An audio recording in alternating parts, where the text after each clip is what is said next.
अभी तक हमने स्वतंत्रता का अर्थ और स्वतंत्रता के प्रकार के बारे में अध्ययन किया। अब हम देखेंगे कि स्वतंत्रता के लिए कौन सी आवश्यक शर्तें हैं। मानवीय स्वतंत्रता के अनुरक्षण के लिए कुछ स्वाभाविक परिस्थितियां जो कि समाज के लिए आवश्यक हैं और उनके अभाव में जो है वो स्वतंत्रता का अस्तित्व संकट में पड़ सकता है। तो हम देखेंगे कि वो कौन सी आवश्यक परिस्थितियां हैं जिनके लिए स्वतंत्रता आवश्यक है। व्यक्ति की स्वतंत्रता के प्रति निरंतर जागरूकता। व्यक्ति जो है वो अपनी स्वतंत्रता के लिए हमेशा जागरूक रहे। नागरिक की निडरता एवं साहस। व्यक्ति निडर हो और साहसी हो। समाज में लोकतांत्रिक भावनाओं का पनपना, क्योंकि आपको पता है कि लोकतंत्र में ही स्वतंत्रता संभव है, इसलिए समाज का जो रूप है वो लोकतांत्रिक हो, उसमें लोकतांत्रिक भावनाओं का उदय हो और स्वतंत्रता लोकतांत्रिक शासन में ही पनप सकती है। ये आपको पता ही है कि स्वतंत्रता लोकतंत्री शासन व्यवस्था में ही संभव हो सकती है। साथ ही नागरिकों को विशेष अधिकार प्राप्त नहीं हो, जो दूसरे नागरिकों उन्हें किसी और व्यक्ति से विशेष अधिकार प्राप्त नहीं हो, क्योंकि स्वतंत्रता में सभी को समान रूप से स्वतंत्रता प्रदान की जाए। आर्थिक दृष्टि से समतामूलक समाज हो। आर्थिक रूप से सभी व्यक्तियों में समानता का व्यवहार किया जाए। इसके साथ ही पक्षपात विहीन विधि का शासन। किसी कानून के समक्ष सभी व्यक्तियों को समान समझा जाए। इसके साथ ही प्रेस की स्वतंत्रता हो, यानी जो कुछ भी प्रेस में छापा जाए वो स्वतंत्र हो, उसके ऊपर किसी प्रकार का कोई प्रतिबंध ना हो। निष्पक्ष जनमत हो, जनमत भी निष्पक्ष होना चाहिए। इसके साथ ही समाज में शांति व सुरक्षा का वातावरण हो और स्वतंत्र न्यायपालिका हो, यानी न्यायपालिका के किसी प्रकार का कोई नियंत्रण ना हो और वो स्वतंत्र रूप से अपना निर्णय दे सके। इसके साथ ही संविधानवाद हो, शासन का जो स्वरूप है वो संविधान के अनुरूप हो। तो ये कुछ ऐसी परिस्थितियां हैं जो समाज में होनी चाहिए, तभी समाज में स्वतंत्रता जो है नागरिकों को प्राप्त हो सकती है।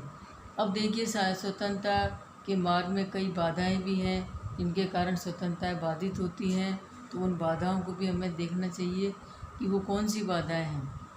अपनी स्वतंत्रता के प्रति जागरूकता का अभाव। जब व्यक्ति की स्वतंत्रता खतरे में कब पड़ती है, जब वो अपनी स्वतंत्रता के प्रति जागरूक ना हो।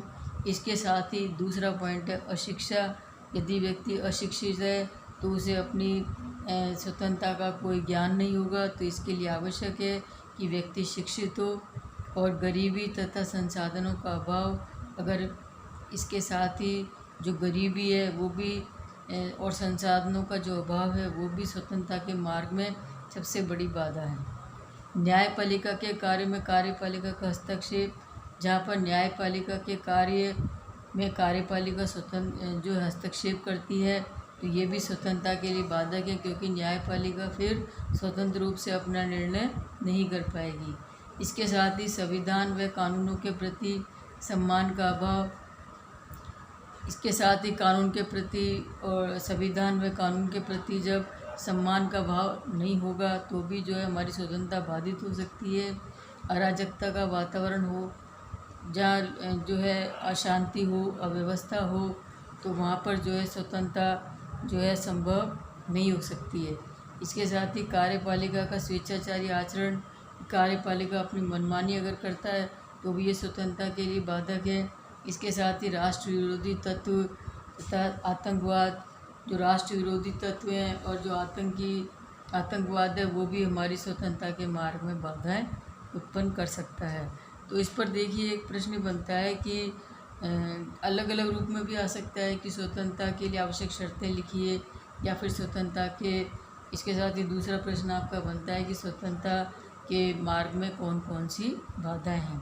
तो ये एक शॉर्ट क्वेश्चन बनेगा, तो इसको आप तैयार कर लें। अब आता है देखिए समानता। तो सबसे पहले हम देखेंगे समानता का अर्थ क्या है। समानता की जो अवधारणा है उसकी उत्पत्ति विशेषाधिकार प्रथा के विरुद्ध प्रतिक्रिया के रूप में हुई। यानी समानता का उदय कैसे हुआ?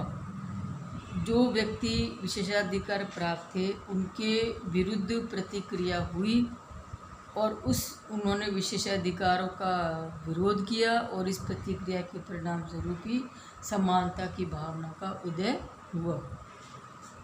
प्रकृति ने सभी मनुष्यों को जन्म से ही समान उत्पन्न किया। असमानता का निर्माण मानव निर्मित परिस्थितियों के कारण होता है। अब देखिए, हम ये कहते हैं कि प्रकृति ने सभी मनुष्यों को समान रूप से पैदा किया है, समान रूप से उनको जन्म दिया है, तो फिर ये असमानता क्यों है?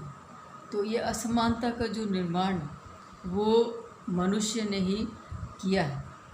मानव अधिकारों के घोषणा पत्र में कहा गया कि मनुष्य स्वतंत्र और समान पैदा हुए और वे अपने अधिकारों के विषय में भी स्वतंत्र और समान रहते हैं। तो देखिए, जो स्वतंत्रता का जो घोषणा पत्र था उसमें भी ये कहा गया कि सभी व्यक्ति जो है वो स्वतंत्र पैदा हुए और वो अपने अधिकारों के लिए भी पूरी तरह से स्वतंत्र और समान है। यानी अधिकारों के लिए किसी भी प्रकार से लोगों में कोई भेदभाव नहीं किया जा सकता। इसी प्रकार देखिए, अमेरिका की जो स्वतंत्रता का घोषणा पत्र है जो कि 1776 में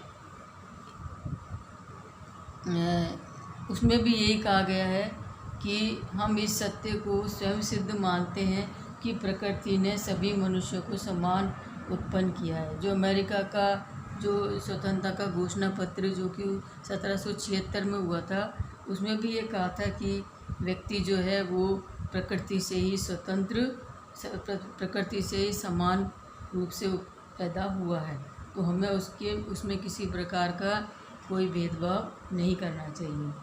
तो ये तो है देखिए समानता। अब हम कहेंगे समानता का अर्थ क्या है। तो इसको विद्वानों ने भिन्न भिन्न रूप में परिभाषित किया। इसके बारे में हम देखेंगे कि समानता किसे कहते हैं।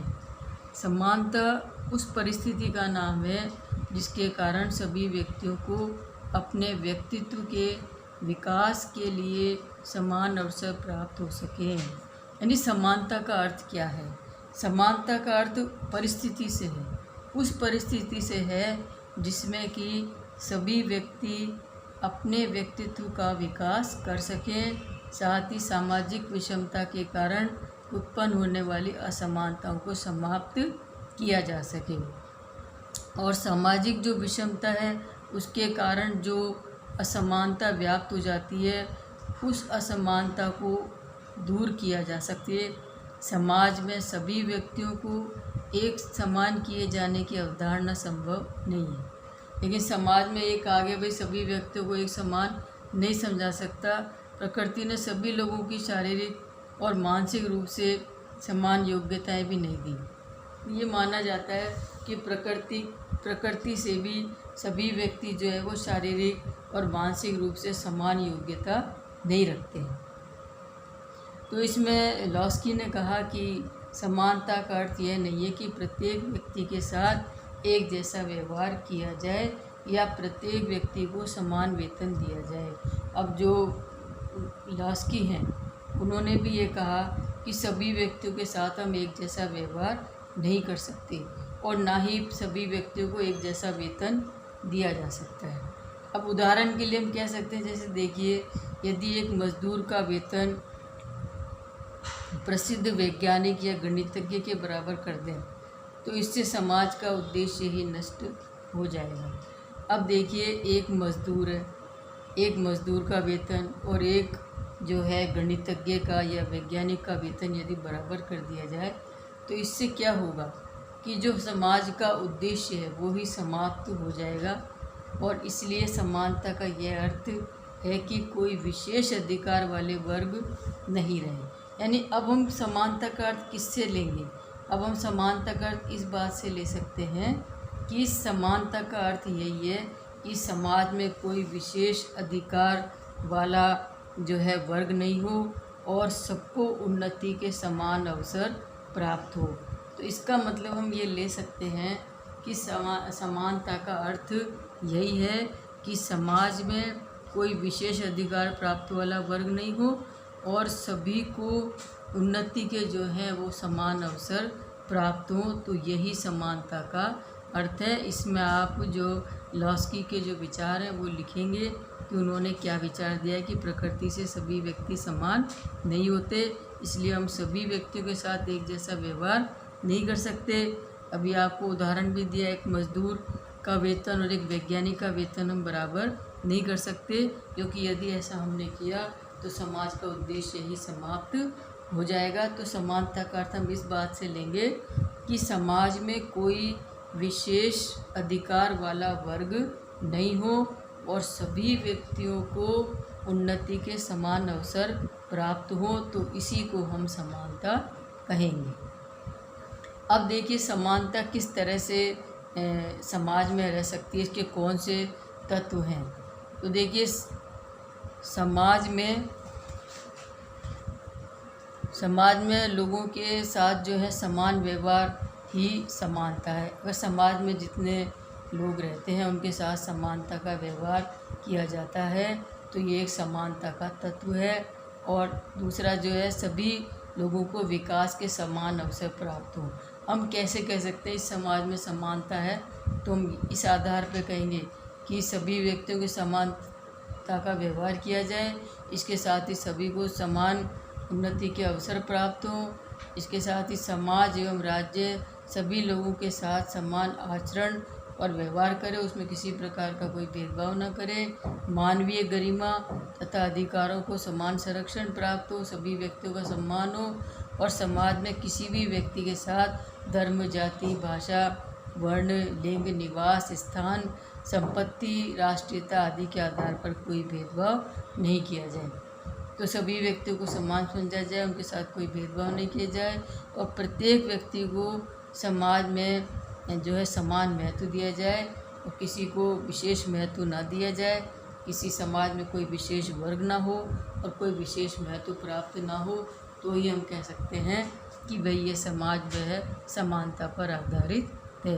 तो ये अभी आपको कुछ तत्व बताए जो समानता के हम आधारभूत तत्व कह सकते हैं। एक बार फिर आपको मैं समझा रही हूँ कि कौन कौन से तत्व हैं।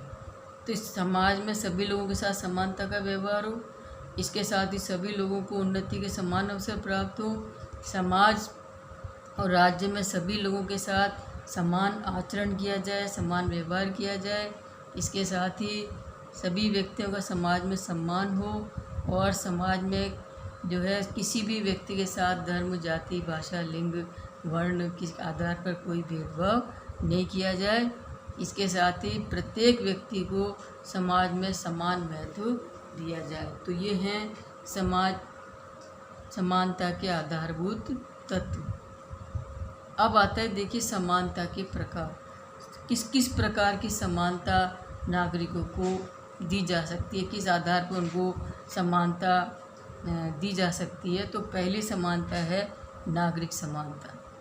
देखिए नागरिक समानता का अर्थ क्या है कि राज्य के सभी नागरिकों को नागरिक अधिकार प्राप्त हो तथा राज्य अपने नागरिकों के साथ किसी तरह का कोई भेदभाव नहीं करे। नागरिक समानता का अर्थ यह है कि राज्य में जो नागरिक हैं उन सभी नागरिकों के साथ जो है समानता का व्यवहार किया जाए, उनको समान अधिकार प्रदान किए जाएं और इसके साथ ही नागरिकों के मन में राज्य के प्रति विश्वास की भावना कायम हो सके। वो तभी हो सकती है जब नागरिकों के साथ समानता का व्यवहार किया जाए। अब इसमें सबसे महत्वपूर्ण चीज़ क्या है कि नागरिकों को समानता किस आधार पर दी जा सकती है, यानी कि विधि के शासन की स्थापना। विधि के शासन की स्थापना की जाए जिसके द्वारा नागरिकों को समानता को स्थापित किया जा सकता है। हमारे देश में संविधान द्वारा मौलिक अधिकार के अंतर्गत अनुच्छेद 14 द्वारा जो है सभी नागरिकों को विधि के समक्ष समानता तथा विधि का समान संरक्षण अधिकार दिया गया है। अब देखिए हमारे यहाँ पे जो नागरिकों को विधि के शासन के समानता जो दी गई है वो किस आधार पर दी गई है। हमारा संविधान में जो नागरिकों को मौलिक अधिकार दिए हैं उन मौलिक अधिकारों के अंतर्गत जो अनुच्छेद 14 है, अनुच्छेद 14 जो है उसमें ये कहा गया है कि सभी नागरिकों को विधि के समक्ष समान समझा जाएगा। तो ये है नागरिक समानता की विधि के शासन के जो विधि है, नागरिकों को विधि के समक्ष जो है वो समान समझा जाएगा, उनसे किसी प्रकार का कोई भेदभाव नहीं किया जाएगा। तो ये जो है, जो हमें मौलिक अधिकार प्राप्त है वो है अनुच्छेद 14, उसके अंतर्गत ही नागरिकों को विधि के समक्ष समानता प्रदान की गई है कि भाई कानून के समक्ष सभी व्यक्ति समान समझे जाएंगे। तो ये है नागरिक समानता। अब आता है देखिए दूसरा राजनीतिक समानता। राजनीतिक समानता के अंतर्गत हम क्या लेंगे कि सभी वयस्क नागरिक जो है अपनी जो सारी योग्यताएं पूर्ण करते हों, उन्हें समान रूप से मताधिकार प्राप्त हो, निर्वाचन हेतु को अभ्यर्थना दें और सार्वजनिक पदों को प्राप्त करने का अधिकार प्राप्त हो। तो राजनीतिक समानता प्रजातंत्र की आधारशिला है। तो प्रजातंत्र की आधारशिला क्या है? राजनीतिक समानता। अब राजनीतिक समानता का अर्थ हम किससे लेंगे कि हमने एक आधार बनाया कि वयस्क नागरिक, यानी जो 18 वर्ष का जो व्यक्ति है, जो नागरिक है, 18 वर्ष का जो नागरिक है वो अपना मत दे सकता है। इसके साथ ही वो जो है निर्वाचन के लिए अपनी अभ्यर्थना दे सकता है। सार्वजनिक पदों पर प्राप्त करने का जो अधिकार प्राप्त हो उसको। तो ये सब किस में आएगा? ये सब आएगा राजनीतिक समानता में। और राजनीतिक समानता जो है वो प्रजातंत्र की आधारशिला है। अब आपसे ये पूछा जा सकता है कि भाई राजनीतिक समानता जो है प्रजातंत्र की आधारशिला क्या है? तो आप इसमें यही बताएंगे कि भाई राजनीतिक जो समानता है वो प्रजातंत्र की आधारशिला है। अब आता है सामाजिक समानता, यानी सामाजिक जैसे सभी व्यक्ति समान और किसी को भी विशेषाधिकार प्राप्त हो। अभी हमने पहले भी ये बात करी कि समाज में कोई विशेषाधिकार प्राप्त वर्ग ना हो। तो सामाजिक समानता का मतलब ये है कि कोई विशेषाधिकार प्राप्त वर्ग नहीं हुआ और समाज के जो सभी समाज में जो है वो सभी को विकास के समान अवसर प्राप्त होंगे और इससे कि सामाजिक न्याय की अवधारणा परिपक्व होगी। कहने का मतलब है सामाजिक समानता का अर्थ यही है कि समाज में कोई विशेषाधिकार प्राप्त वर्ग नहीं होगा और इसके साथ ही सभी व्यक्तियों को उन्नति के समान अवसर प्राप्त होंगे और वो अपनी सहभागिता निभाएंगे। अब आता है देखिए प्राकृतिक समानता। इस अवधारणा में जो प्रतिपादक है वो यही मानते हैं कि प्रकृति ने सभी मनुष्यों को समान बनाया और उनमें एक जैसा शरीर बुद्धि जो है होती है। लेकिन बाद में क्या हुआ, इसमें अंतर आया विचार में। तो प्राकृतिक समानता का सिद्धांत जो है सबसे ज़्यादा मत वैभिन्न युक्त है, यानी इसमें अलग अलग विचारकों ने जो है वो अपने अलग अलग विचार दिए। एक जैसे विचारों में हमें देखने को इसमें नहीं मिलते। प्रकृति सभी को समान पैदा नहीं करती और प्रकृति से जो है सभी मनुष्य गुण, योग्यता, क्षमता और शक्ति, प्रतिभा, विचार आदि से समान होते हैं। तो ये बताया कि इसमें जो है विचारों में भिन्नता आई कि सभी व्यक्ति एक जैसे योग्यता और क्षमता, शक्ति के आधार पर एक जैसे नहीं होते हैं। तो प्रकृति संबंधी जो विचार है वो यही है कि प्राकृतिक समानता का ये संबंध में जो मत विभिन्नता है कि विचारकों ने अपने अलग अलग विचार दिए। तो कुछ तो ये कहते हैं कि भाई प्रकृति ने व्यक्ति को समान रूप से पैदा किया है और वो शरीर से और बुद्धि से एक जैसे हैं, लेकिन बाद में इस विचार में अंतर आया और उन्होंने ये माना कि भाई सभी व्यक्ति एक जैसे नहीं होते हैं।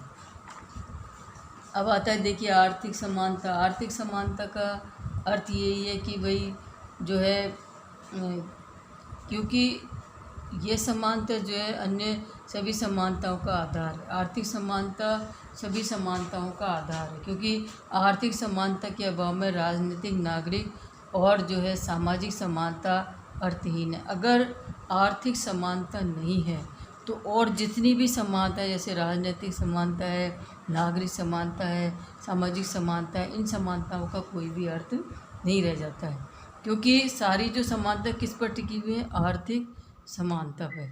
तो इसके अभाव में क्या है कि और सारी जो समानता है वो अर्थहीन हो जाती हैं।